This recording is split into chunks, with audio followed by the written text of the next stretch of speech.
Sawadee welcome to Hot Thai Kitchen.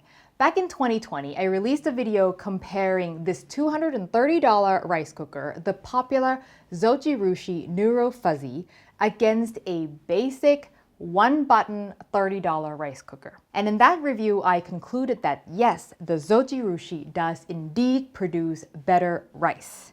But after using this guy for 5 years, basically every day, I finally ditched it for this cheap and cheerful $35 one-button stainless steel rice cooker. And in this video, I will tell you why and why ultimately, if you want good rice, the fancy machine is not the secret. Now, first and foremost, everything that I said in that first review video is still true because in that video, I focused on the quality of the cooked rice and all the fancy features that the Zoji provides. But after 5 years of basically daily usage, there were just other issues that came up besides the quality of rice that I did not anticipate. Turns out there's much more to a rice cooker than how good the rice is, at least for me. So let's talk about it. First, one of the main reasons I love the Zojirushi so much was its ability to keep rice warm and moist until the next day. As an Asian household, we eat rice almost every single day. And with this guy, if I don't finish my rice tonight, I can leave it in here in the warm mode, and then tomorrow dinner, it would still be fine. Yes, it would dry out a little bit, but nothing I couldn't fix by adding a splash of water, stirring it in, and letting it sit, and it would be perfectly fine. It was so convenient to not have to put the rice away and then bringing it out and reheating it the next day. But after about 2 years, the rice started drying out faster and faster and more severely. It got to a point where we couldn't even keep it for breakfast the next morning, let alone the next dinner. And the drying out wasn't anything I could have fixed with a splash of water. The top layer would be completely hard and dry, not edible and not revivable. And eventually, the drying out would become noticeable after only 6 hours in the warm mode. So then I consulted the internet and found out that the thing that likely failed was this inner lid that has the rubber seal that's supposed to keep the moisture in. Okay, I can just get another one. So I went to the Zojirushi website. You can buy this one brand new for $32 US. As a side note, this thing is $35 US. And the new lid worked. Yay! We identified the right solution. But the new lid worked for even less time than the original lid. In less than 2 years, the rice started to dry again in exactly the same manner. So that became really annoying. Like, I did not want to deal with this every 2 years, right? And if you're not a regular daily user of this rice cooker, your lid might last much longer than mine did. But for Asian households, it is very common for the rice cooker to be on basically all day, every day. Now you might be thinking, well, the basic rice cooker, it can't keep rice warm and moist until the next day either. So how am I better off with this one? Well, surprisingly, the glass lid is everything. See, the problem with the Zoji is that after we realize that, okay, we have to put the rice away at night, we would forget to put the rice away because you can't see the rice inside except for the little indicator light that's there that's very easy to miss. And after years of habit of not worrying about it, we just forgot about it all the time. Whereas with this guy, the glass lid makes it glaringly obvious that there's rice inside. So when we're putting stuff away in the kitchen after dinner, we just never miss that there's rice that needs to be put away. So I wasted so many batches of rice simply because we forgot to put it away with the Zoji. But since we got this guy, not a single batch has gone wasted. Secondly, and perhaps more importantly, I started to get dissatisfied with the nonstick coated inner pot. As you know, once a piece of nonstick cookware is scratched, you should not continue to use it because it can leach toxic chemicals into your food, right? And despite my best efforts to never use metal utensils or anything harsh on it, it started to develop scratches. And I can see a lot of sort of shallow scratches all around, which I'm guessing is from me washing the rice in the pot and the rice grain scratching it. but there are also spots where the coating is just missing entirely, which, I don't know, I might have eaten it. So I just no longer felt comfortable using this every day to be feeding my family. And hey, if you are not personally worried about the toxicity of nonstick cookware, that's your call. Maybe that's not a problem for you, but for me, I'm concerned about it, and many people are concerned about it, so I think it's just worth talking about. And of course, you can get a replacement inner pot on the Zojirushi website for $65 US. And just as a side note, this guy is $35. So those are the two main pain points that drove me to look for an alternative. Now, as I said, everything I said about the Zoji in that first review is still true. The rice came out noticeably better, and we will talk more about that in a bit.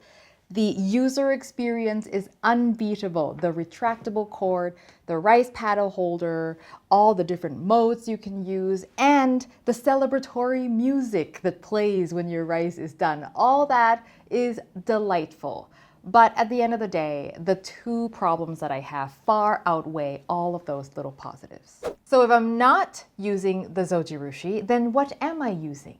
Well, please meet my new friend, the cheap and cheerful one-button stainless steel rice cooker that I got for $35, which, may I remind you, is the price of the inner lid of the Zojirushi. So what are the positives about this one?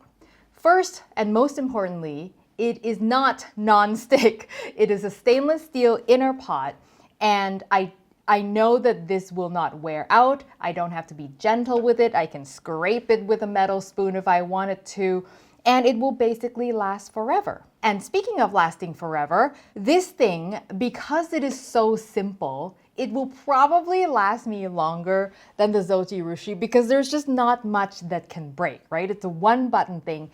That basic rice cooker in the back there, that is literally 40 years old and it is still going. So as we know, the more complex something is, the more possible things can go wrong with it. And so this one, it is just nice and simple.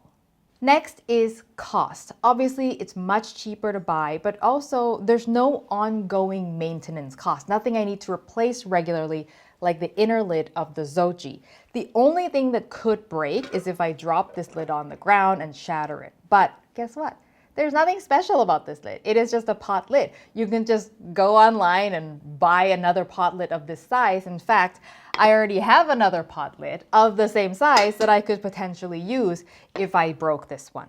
Another thing is, because this just looks like a simple pot that just happens to be electric, I find myself way more inclined to use it as just a pot for all kinds of things other than rice. Like if all my stove spots are taken, I often just use this to boil my vegetables or grains, or it comes with a steamer rack, so I sometimes steam my vegetables in here. You can cook sticky rice in here.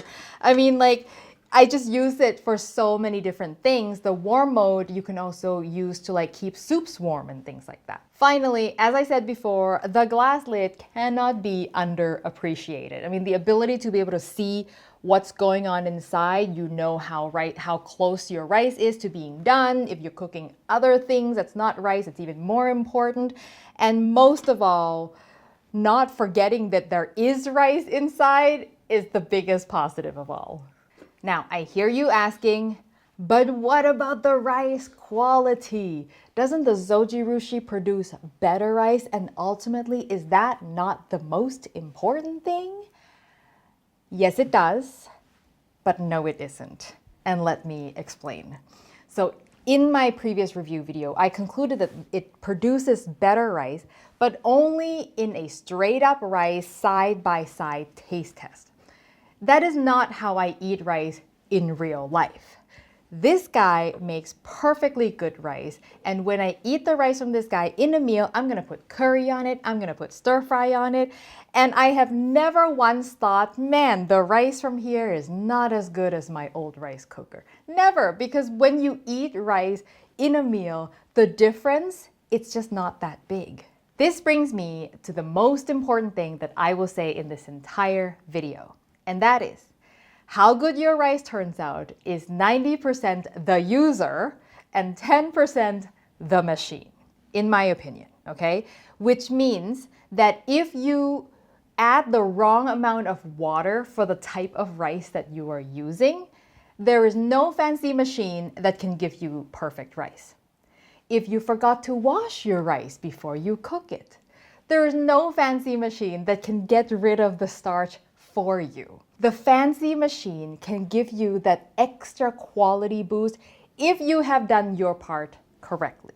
The best rice can be made with just a pot on the stove if you know what you're doing. The machine just makes it more of a hands-off experience. One last thing some of you might be thinking is that, but if the pot is not non-stick, then the rice is gonna stick.